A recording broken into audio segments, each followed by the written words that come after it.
Hello जय हिंद दोस्तों, एक बार फिर से आप सभी का स्वागत है नए यूट्यूब वीडियो में। इस वीडियो में हम लोग बात करने वाले हैं बिल्किस बानो के केस के बारे में, जो गुजरात का केस है, जिसके ऊपर इस टाइम पूरे देश में हलचल मची हुई है। ये बिल्किस बानो का केस है क्या, उसको देखते हैं। बिल्किस बानो नाम की एक महिला है जो गुजरात में रहती थी। उसका गैंगरेप होता है और उसके बाद उसके परिवार के सारे लोगों को मार दिया जाता है। सीबीआई ने जांच करते हुए, सन 2002 का केस है, सीबीआई ने जांच करते हुए 11 दोषी पाए और 11 दोषियों को उम्र कैद की सजा सुनाई। अब गुजरात के जो स्टेट गवर्नमेंट है, उसने इन 11 आरोपियों को छोड़ने की बात कही है। तो हम देख लेते हैं कि जो 11 आरोपी को छोड़ने की बात कही है, या कोई भी आरोपी को अगर छोड़ा जाता है उम्र कैद की सजा से या फांसी की सजा से, तो क्या क्या प्रोविजन है हमारे संविधान में, उसको देख लेते हैं।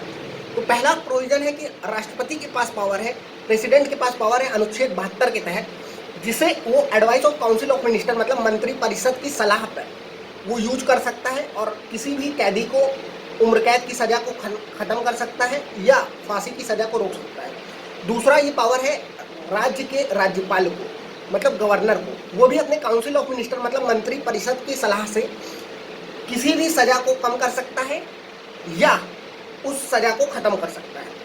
और तीसरा जो पावर है वो दोनों संवैधानिक पावर से हट के है।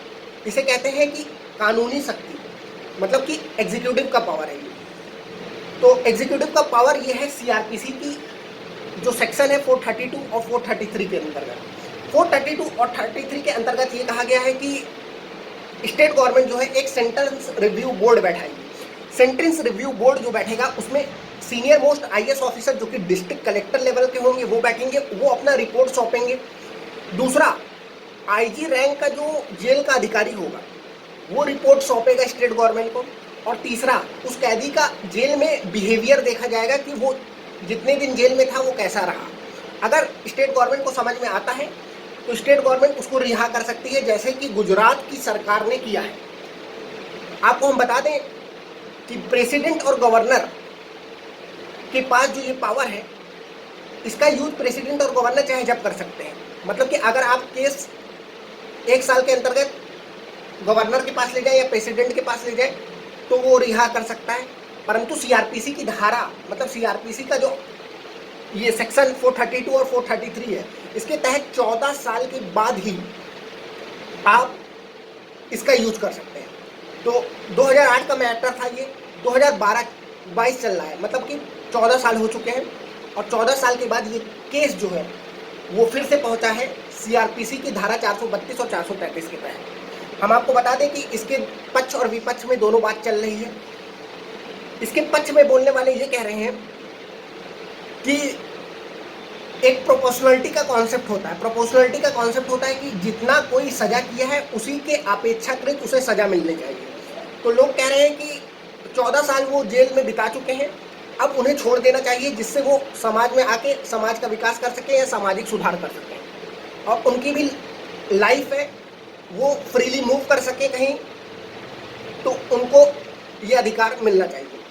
दूसरा, प्रोपोर्शनलिटी का कॉन्सेप्ट ये कह रहा है कि जो अगर हम आँख के बदले आँख लेंगे, मतलब अगर आँख के बदले आँख लेंगे तो पूरी दुनिया जो है एक दिन अंधी बन जाएगी। मतलब वो जो क्राइम किए हैं उनकी सज़ा उनको मिल चुकी है, अब उन्हें सुधार के लिए जेल से बाहर करना चाहिए।